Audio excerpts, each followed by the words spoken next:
All right, well, welcome, welcome. We have a really interesting discussion for you today. I'm so pleased that Javi Melendez has been able to join us today, and we are discussing the impact of colonization on organizations. And that may seem like two concepts that really don't go together, but by the end of this, we will hopefully have made those connections because we're taking some lessons from decolonizing therapy. And I'm really pleased to welcome Harvey Ian today. And Harvey, I might start by getting you to introduce yourself, and then perhaps Ian, you could talk about how you two connected, because that's a really interesting story. Yes, for sure. Thank you. Thank you for having me.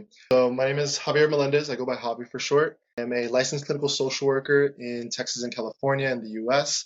And I also am a mental health therapist and the creator of Eutteria Therapy, which is my private practice. I guess I could say a little bit more about what Eutteria Therapy is. Eutteria Therapy is it's my attempt, my approach to creating a decolonized approach to therapy, where I help people to connect to their earth-based identities by tapping into their ancestry and tapping into Indigenous wisdom and Indigenous knowledge. And through that, healing trauma, individual trauma, but then also our collective trauma as a people as well.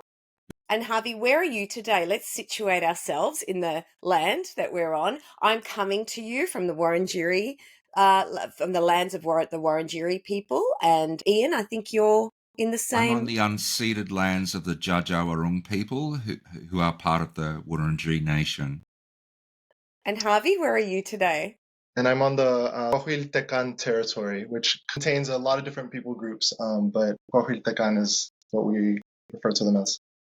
Wonderful. Wow. And so now you two have a really interesting story about how you connected. So Ian, how did you connect with Harvey?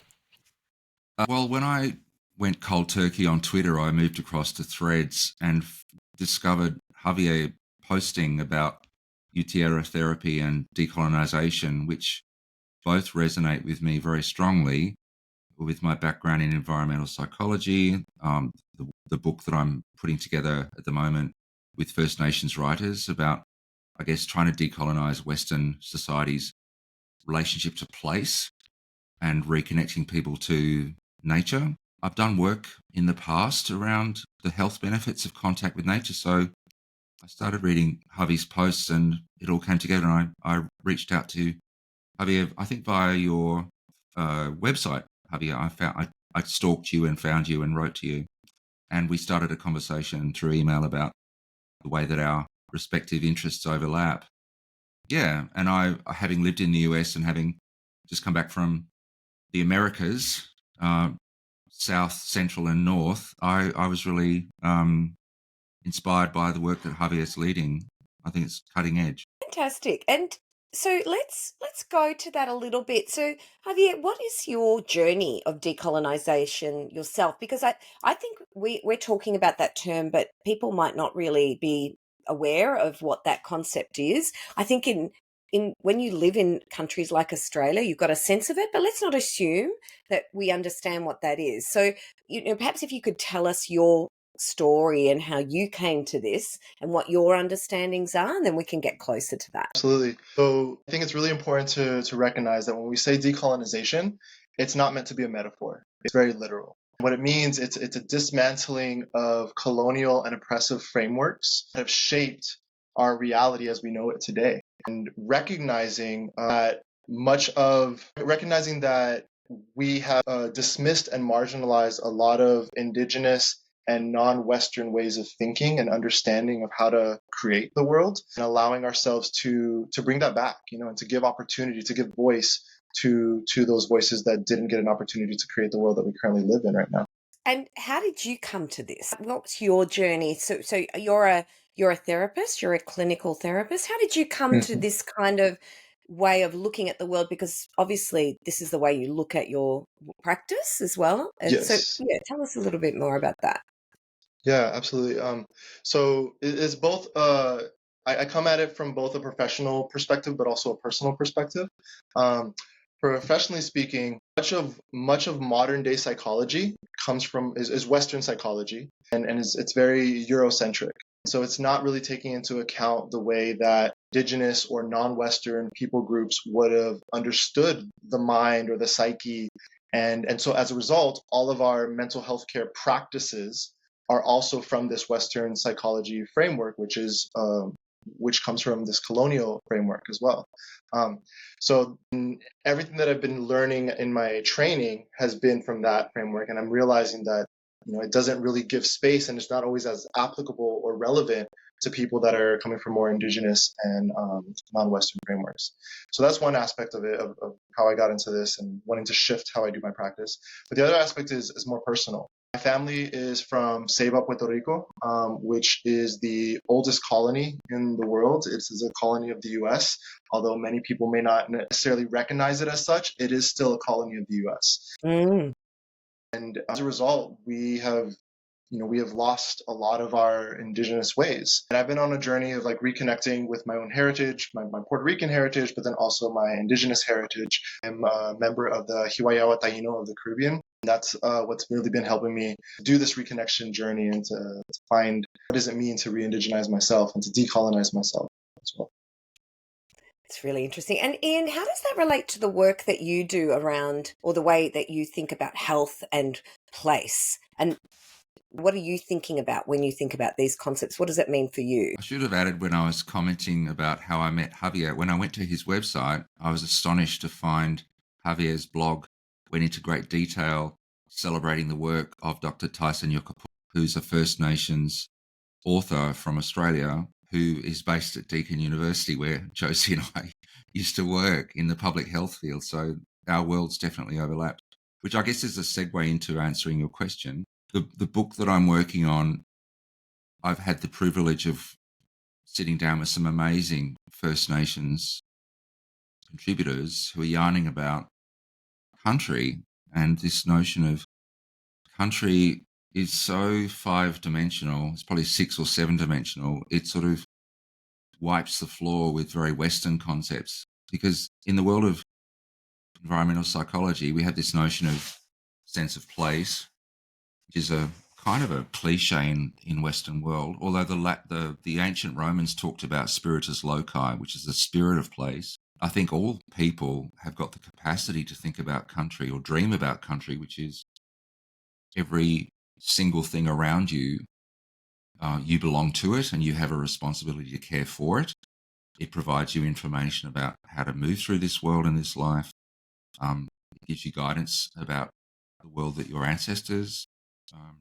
And so I guess Javier's work also resonates with me as a settler colonial migrant to Australia. And I think part of my motivation for doing the book, I think I've mentioned to each of you individually, 4 years ago during the worst of the COVID lockdowns, I sat down at this very table and I said, I've got to do something because I'm going insane.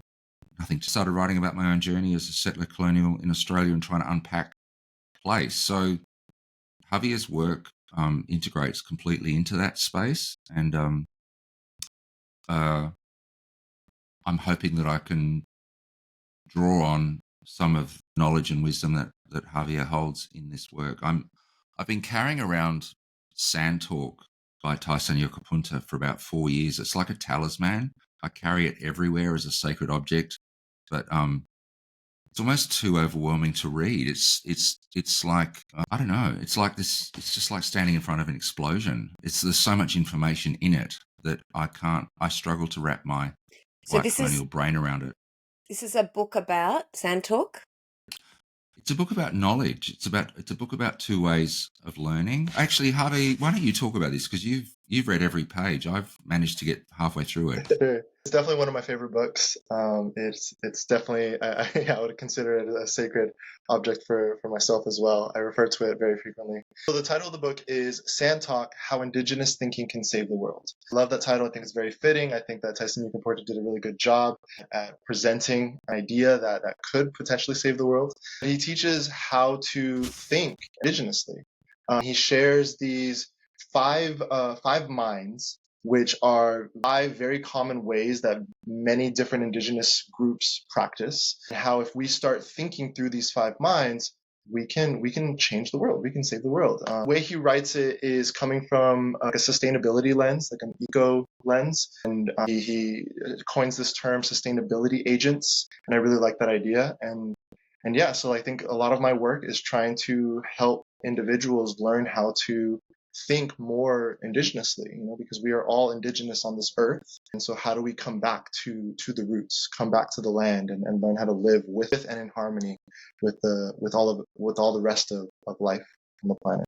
And Javier, for what end? So now I want to bring it back because I'm thinking, how do I apply this in my daily life? I work with organizations. Often we do care about well-being in organizations. We care about particularly preventing harm in terms of psychological well-being as well as physical well-being. What's the so what? Because I think people listening to this might be thinking, wow, these concepts are really in the clouds for me, particularly if you don't come from an academic background. I think that we need to bring it down. So, and I love to hear about that.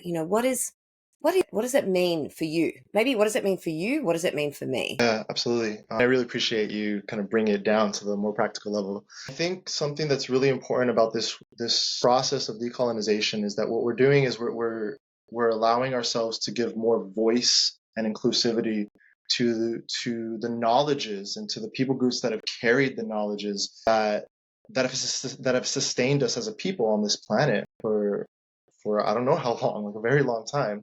And learning how to go back to that wisdom, going back to that knowledge. And if we're talking like in organizations, and especially if we live more in urban settings, like I think learning how to commune with the earth and develop our society in a way that is in harmony with earth, it's going to be good for all of us, and so we will probably get more specific than that, but I think that's the so what for me, yeah. And what I'm thinking about are the ways in which we perhaps make choices in our day about the voices that we allow in. So, for example, if we're making a decision about something in the workplace or at home, what wisdom are we listening to?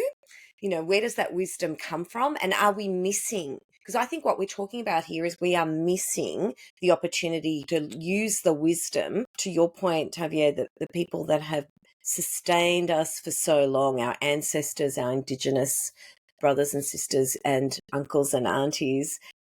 They've been here for longer than we have when we go back, but that wisdom perhaps hasn't been translated in a modern world, in a world where perhaps a rational mind takes over and supersedes other types of minds. So I haven't read Sand Talk, and I'll put that in the show notes.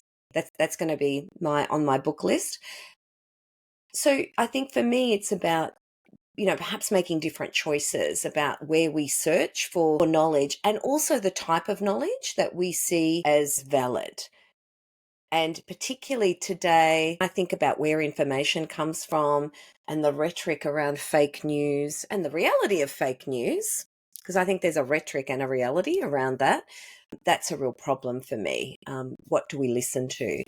Ian, do you want to comment on that? I was explaining my fascination and reverence for the notion of country, and having worked in human services and welfare and psychology for a long time, I had a revelation whilst preparing the book, going into some of the Australian policy documents around health plans, the Aboriginal and Torres Strait Islander public health plan. It's like a 10-year plan.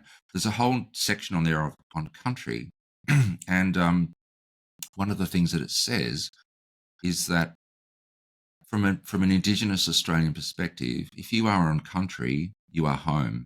It doesn't matter if you don't have a house. It doesn't matter if your house isn't great. You are home. And forced removal from country is the most devastating form of homelessness I think humans can imagine, because you're actually being ripped from not just your mother, but your Mother Earth as well. And so in terms of policy, First Nations peoples who have survived colonisation are being dealt with by settler colonial institutions who are carrying around settler colonial understandings of place and home. And in fact, First Nations people, my understanding is that a lot of First Nations peoples in Australia look to settler colonial people with a almost, I don't want to use the word pity, but there's a kind of sadness because that two-way knowledge doesn't exist. And I sometimes wonder whether I'm living in a sort of black and white world before Dorothy ends up in Oz, going to colour. And I think the opportunity for two-way exchange and for institutions and organisations to embrace and adapt to that is really important. Can I tell you a quick story about something that happened to me just 2 days ago? I work part-time for a cancer organisation, and 2 days ago I met with a service who were interested to draw on my support to create a grant opportunity to submit funding for support to deliver an improvement to their cancer service that would bring in First Nations health specialists and people from the local Indigenous community. And we had this meeting, and it was between myself and a colleague online and 3 members of this organisation, the health service. And we didn't do what you did before when we first met. None of us said who we were, where we were from. I did say what country I was on, but there was no opportunity for those 3 people in that service to identify whether they might have been First Nations themselves. And afterwards, I thought, oh my God, what a lost opportunity. And Western organisations, the way we introduce ourselves, we rush straight into what job title we have. But the notion of talking about where we're from and where we stand on the earth, and I mean, that stuff, for me, that's decolonization 101, is to bring place and heritage into the talk, because you automatically create trust and, people know where each other are from. And I think there are some very practical small steps that people can take to actually anchor organizational discourse, even the work that goes on inside an organization, to bring that material in. Because most of us know we've worked alongside people for dozens of years and don't know who they are, really. I think that element of connection is so important. I work a lot, even when I work with teams and when I work in organizations creating more inclusive culture or creating stronger culture, that is so important to really get to know one another, and not just get to know one another because of what we can do, what we do, who we are. And I think that who we are goes into that space, which is sharing more at a vulnerable and deeper space. So absolutely, totally agree with you. And so that's maybe one thing, isn't it? A way of kind of shifting our understanding of who's around us and what they bring. I'm always have this realization when I travel away from Australia, I bring the land with me. And I had this realization the first time I was in the States, and I went to New York and I saw the beaches in New York right in front of all these tenement buildings, really. And the beaches were almost strangled in this urban environment. And I walked on that beach, but what I had behind me was the Australian shore. It was such an interesting experience for me. I'd never experienced that before. It was almost like I was bringing my sense of place with me to help me manage the anxiety of seeing this strangled environment. So that for me, that's a deep experience that helps me manage my current environment. And you can imagine that we could do that much more effectively when we're, in workplaces, in organizations. If we knew about each other a little bit more, we could harness some of that wisdom for each other. Javier, I'm keen to know, how does this concept change the way you do therapy with people? Your practice. I'm actually thinking about something that Ian said. If I could just speak to that too. You can absolutely, yeah. Yeah. Um, I I really appreciate this idea that we're talking about, like, of how we introduce ourselves and how we connect. Even how I introduced myself at the beginning here wasn't necessarily the way that I would have loved to introduce myself. But I think like we're onto something, like by understanding where we've been, like literally like the geographic location, the place. This tells a lot about, who we become, and as we move to different places and we live in different areas, that shapes us, that transforms like who we are as people. For example, I didn't get to grow up on the island. Family. I grew up at the border of Texas and Mexico, And that significantly shaped aspects of who I was, who I am, and who I've become. And then moved across the US and lived in different areas in the US. And all of those different lands have shaped who I am today. So if in organizations we could bring in more opportunities to really get to know each other and to learn each other's stories, more relation based, and I think that is a way to decolonize, to be more relation based, and to not it's not just focusing on the work in of itself. It's about understanding the people that you are in relationship with as you're creating and crafting something. So I think that's a lovely notion. But to answer the question that you're asking, like how I bring this into my work, I do a lot of identity work with my clients and really trying to understand like who am I? Who are we? Where do we come from? What is our story? And what is the story of our ancestors and our immediate family, our grandparents, the ones before us? And how does all of that then impact who we are today? I do a lot of work with focusing on intergenerational trauma and healing our intergenerational trauma. All of that plays a role into our sense of identity as well. So lots of overlap for sure. I'm just thinking there's a really lovely team-based method that I use, which is called Story of Self. It actually comes from the public narrative work from Marshall Jans from Harvard University, and his and it was used actually in the campaigns when Obama was running for president, to connect with people that perhaps hadn't been connected before around political race and particularly voting in America. I think he connected with the younger population. And Story of Self is about really creating a sense of who we are by looking at the choice points in our lives. And because when we make a choice, it tells a lot about our values. And so I could tell you a story about, for example, a childhood experience I had where I had to make a choice between whether I was going to join the bully pack or whether I was going to advocate for the person who was being bullied. And I chose to befriend the girl who was being bullied. And when I tell that story, hopefully, when I tell it well, it expresses the values I have around inclusiveness, fairness, and equity and equality. You've made me think, when thinking about this conversation, you've made me think about what would the story of self be if I was talking about some of the history that goes back further, that goes back to my mother's generation and my grandmother's generation, and the choices that were made there. And so that could be an interesting way of defining and redefining me in terms of who I am, but also how I express who I am. Because I think that there's a lot of choice points, because I think sometimes choice points aren't necessarily choices we have, it's choices we make based on the situation that we're in and the values that are being expressed at the time. So yeah, that could be quite interesting. And I think that would definitely, for me, bring up some intergenerational trauma. So that would be an interesting thing to do. I'm going to work on that one. Thank you. What about you, Ian? What are you thinking about at the moment? Oh, I'm thinking about the myriad moments that I had working in government, especially in the health and welfare sector, where our organisations were full of what we call dot paintings, which is meant to be a term of respect, but it can be used disparagingly as well. First Nations art that sort of decorated the walls.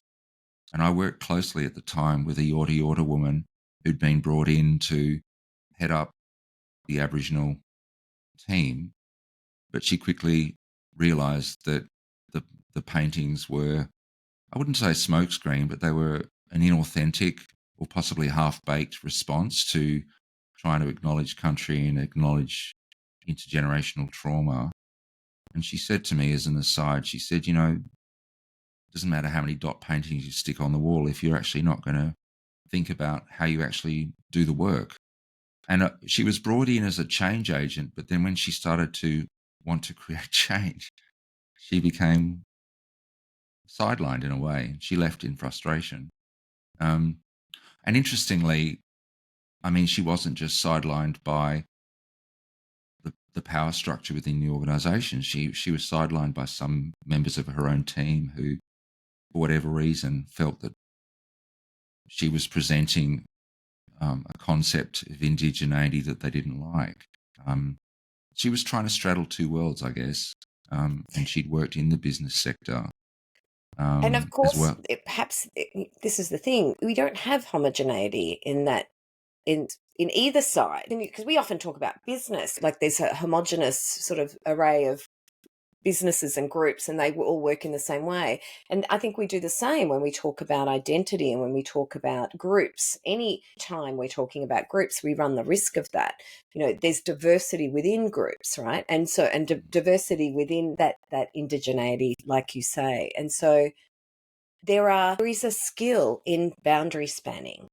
And I think that, I've created a career from it. I've always been on the intersection, and there is a skill in kind of crossing those boundaries or spanning those boundaries, because you can come up against resistance, and there is a skill in how you manage resistance. And I think that sometimes we almost throw the baby out with the bathwater, because we're coming up against competing worldviews without the skill to really kind of create a bridge. Mm-hmm. So I think that's what's happening there. I mean, I think one of the contributors to my book is an awesome Indigenous scholar who, in many ways, is a brother of Tyson Yukup's work. It's around two-way thinking, and he sits in a major academic institution, but he sits in a place of grace where he understands that there's the dominant worldview, and there's a well-meaning attempt by the university to create these positions of Pro-Vice-Chancellor of Indigenous. And it is a two-way role. And it is very much about creating opportunities for voices to be heard and to bring country into the discussion and to engage elders at all levels in the university's practice and to bring Indigenous knowledge into all of the courses. It's an incredible job. I see that as it seems to be a very authentic effort to decolonize the university practice. Whereas what I saw in government, in the health and welfare department that I worked in, at some level it seemed authentic. There was a whole discourse around self-determination, and discussion papers were created, led by Indigenous scholars. But I didn't see enough evidence that it actually changed culture. Having said that, I can see some really good things going on in our state of Victoria. There is a truth and reconciliation process going on. But I think it must be very difficult for example, a First Nations person working for a team that is ostensibly dealing with the consequences of colonization, but the organisation and the system around them isn't prepared or able or willing or ready to deal with the causes, which is partly represented in the organisational culture itself. Javier, you must see that at some levels with maybe some of the clients that you have who maybe are working in organisational settings and trying to deal with that sort of systematic disempowerment. Yeah, for sure. It definitely comes up in conversation sometimes. It makes me think about like the theme of DEI a lot, DEI in the U.S. and how there's the polarization politically in the U.S. that has made the movement of DEI hit some walls and challenges. The main thing that kind of comes up for me is that I don't think that there are some people that I don't think want to be inclusive. Some people do not want to be inclusive, and I think that's just the period, and because being inclusive does require work.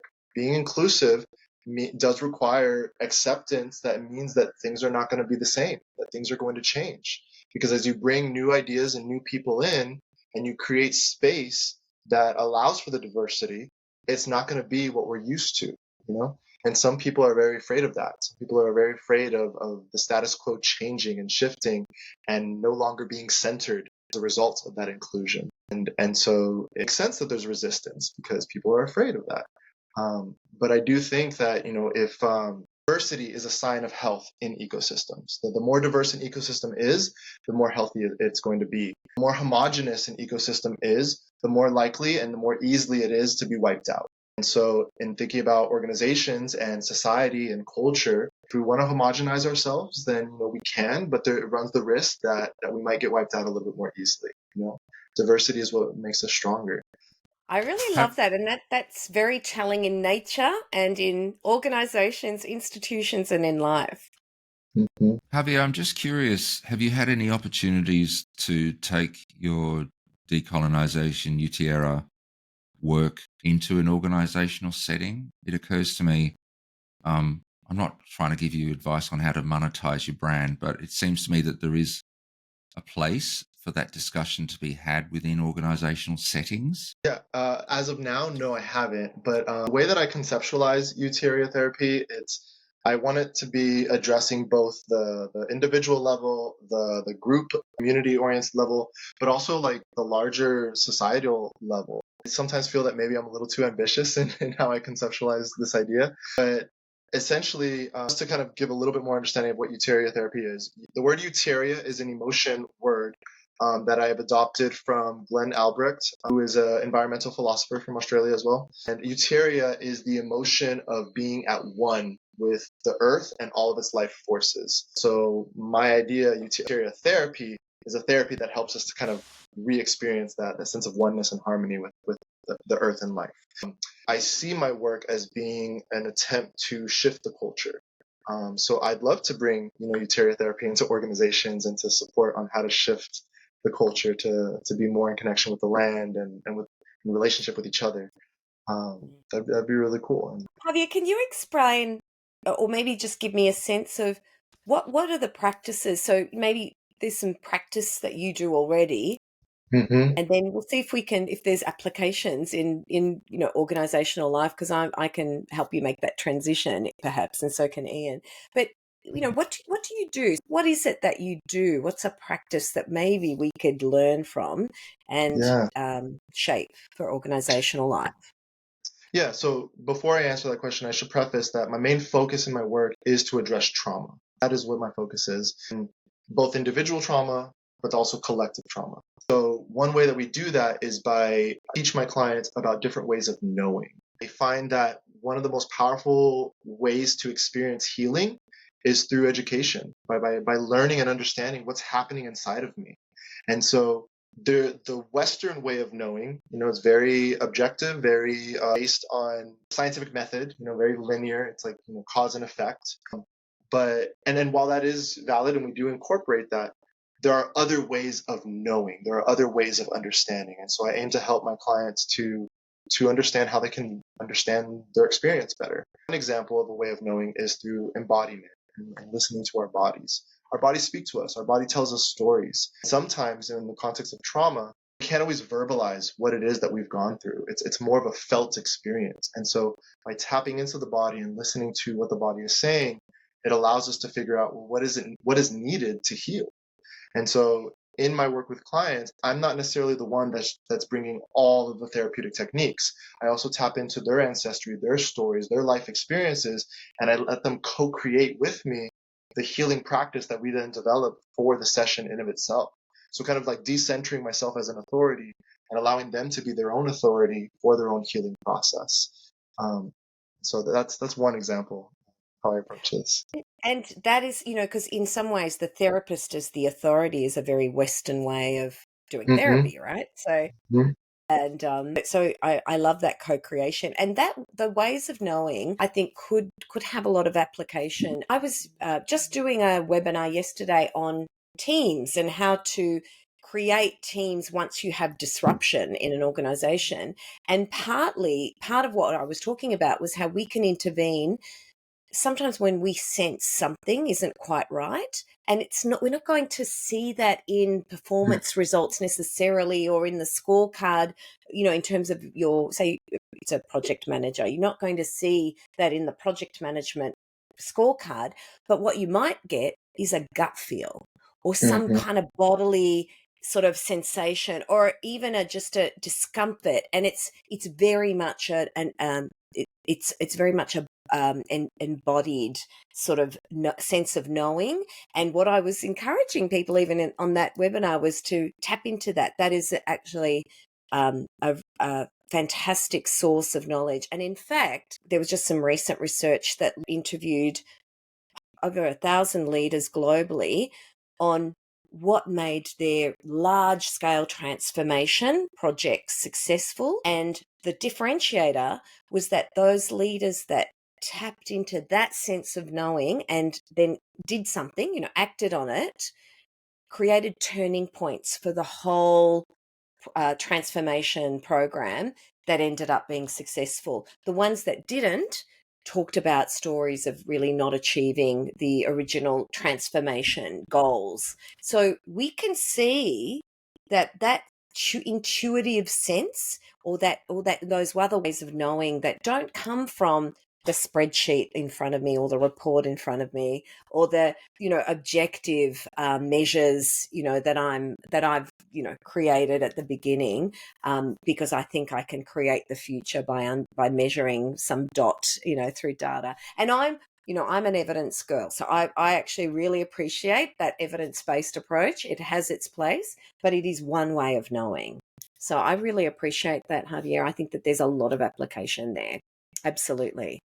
And I can't help myself. I have to ask, Josie, you're a sci-fi nerd, and I'm hoping Yes. Javier is too.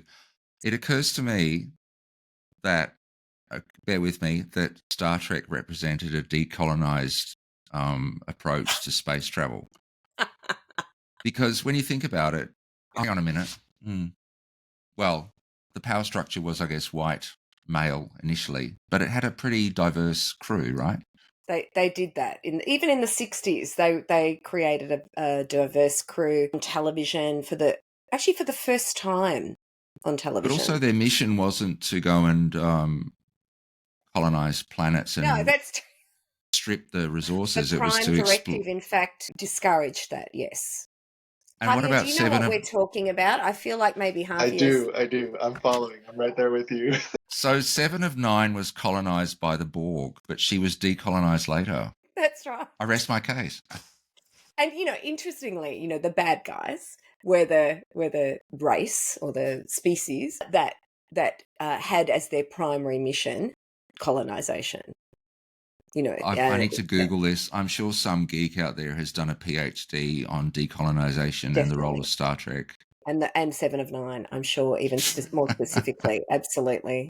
For sure. It's actually quite interesting because, you can actually see examples of popular culture trying to unpack what it means to be a colonizer versus someone who goes in peace with an objective to learn and create partnerships. But then I guess is the act of voyaging and discovery, does it inherently contaminate the cultures with which one interacts? There's a whole discourse around that too, isn't there, in some of those shows?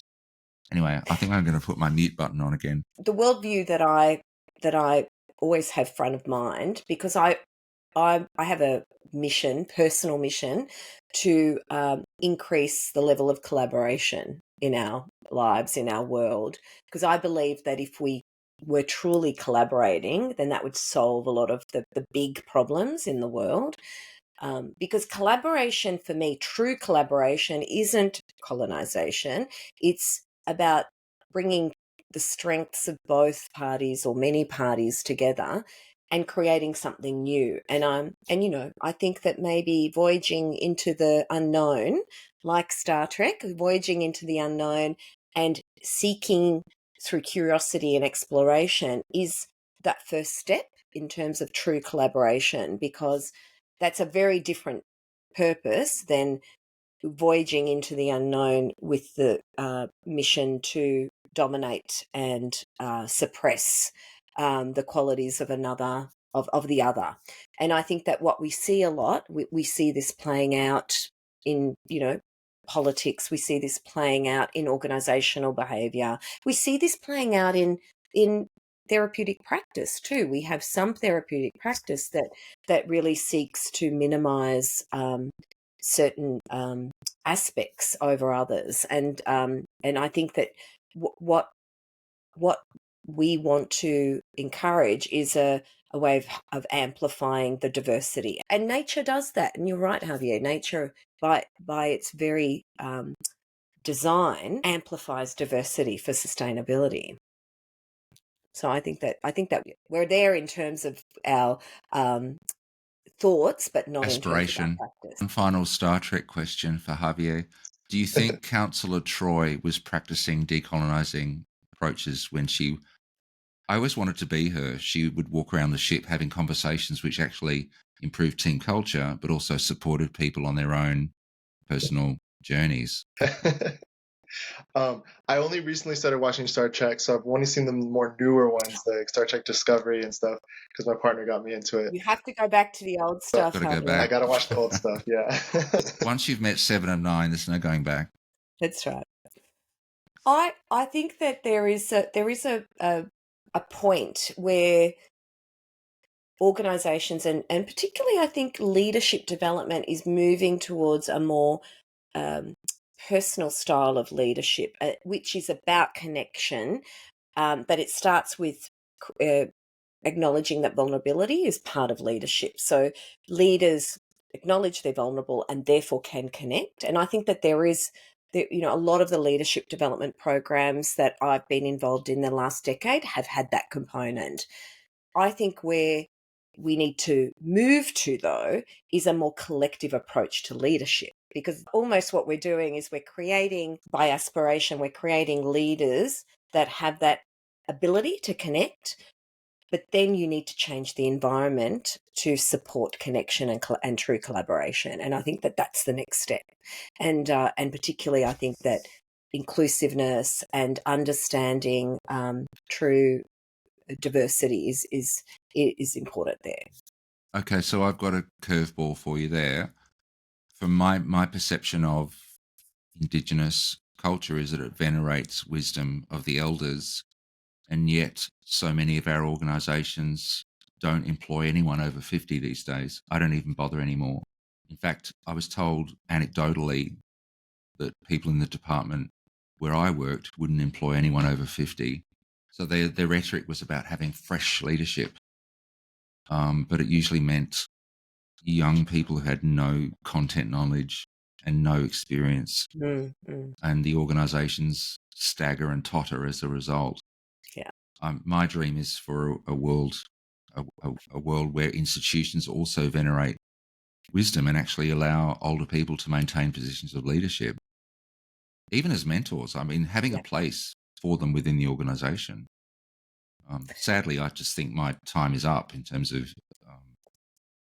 being part of a formal institutional and I think that's very sad, and that there's a lot being missed there.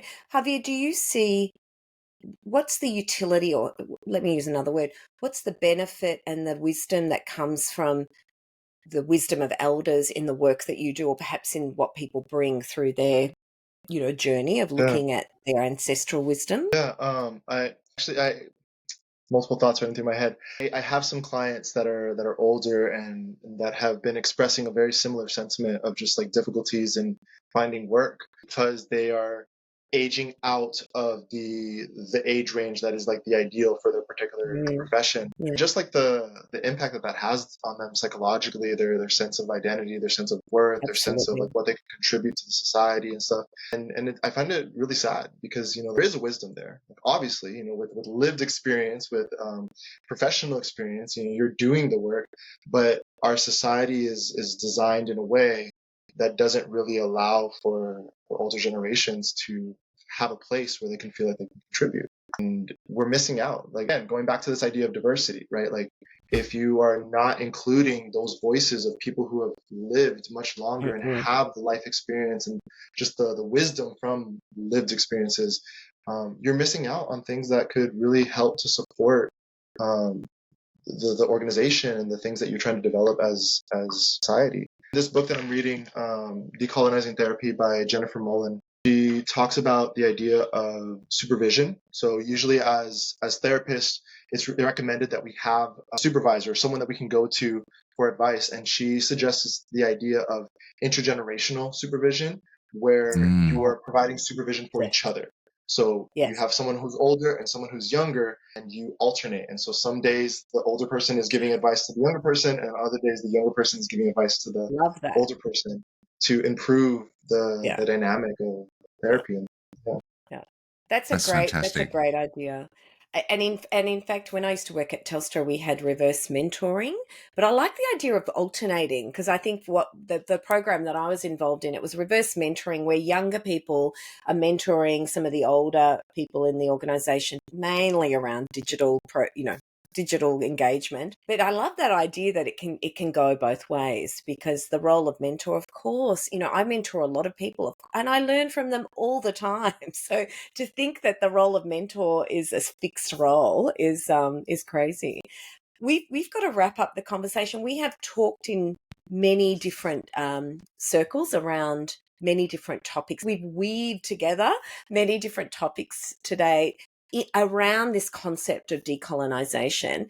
Can I just ask, perhaps I'll ask Javier first and then Ian, what would be your one or two or even three things that you think we could do as a daily practice, whether we do it as an individual practice or as a organizational practice, to be on the road to decolonize? I won't say to decolonize, our environments, because I think that's a long-term journey with small shifts along the way. But what are the things we could do to really be part of those small shifts towards decolonization? Yeah. Or you I call think, it something else, Javier, don't you? yeah, so I think decolonization is the first step, and then I think the next step is re-indigenization, Yeah. really kind of getting us back into the land. But I would say practice of healing. I think everybody needs to do their own healing work, their own ancestral healing work to be able to have capacity to do then the larger work of decolonization. But then the second thing is learning how to live in relationships, learning how to live in community. I think that in our Western societies, we learned how to be individuals, and even in organizational context and work context, it's about the success of the individual. But self-sufficiency is not enough. I think we need collective sufficiency and community sufficiency. And so learning how to be in community and live in relationships, I think, is the practice. The question I hate most in the white settler colonial world is, what do you do? I would love it if we could change it to, I don't know, where are you from, or where do you belong, or where's your Yes. place, or, Yes. tell me a place that you love, or something like that, something very basic. And I had an experience of that actually when I was in Oman, because people in Oman were always asking people, where are you from? Where are you from? And in some ways, in the first 5 minutes, you'd understand where people were from, what are their religious beliefs, and even if the answer was, well, I don't have, I don't follow religion, it would then go on to other conversations about beliefs. So that was really interesting. I like that, Ian. That's lovely. Some really nice ideas. We could keep going. I'm going to have to wrap this up because we're running out of time. Thank you so much, Javier, for joining us. It's been such a pleasure to have this conversation. I'm so happy we got here. Thank you, Ian, for being here as well. And I'm sure that there'll be lots of questions from people listening. I will put we've mentioned a lot of books today, so I will put the links in the show notes for people to grab those, and they can have a look and then perhaps have more questions from reading as well. So voyage out and explore. What's the Star Trek motto, Ian? I'm getting that wrong. Do you want to take us out with the Star Trek motto? To boldly go where no one has gone before. That's right, yes. I'm trying to do that with my hand, but I can't. Live long and prosper. Hang on. Yeah, I'll look at you. All right.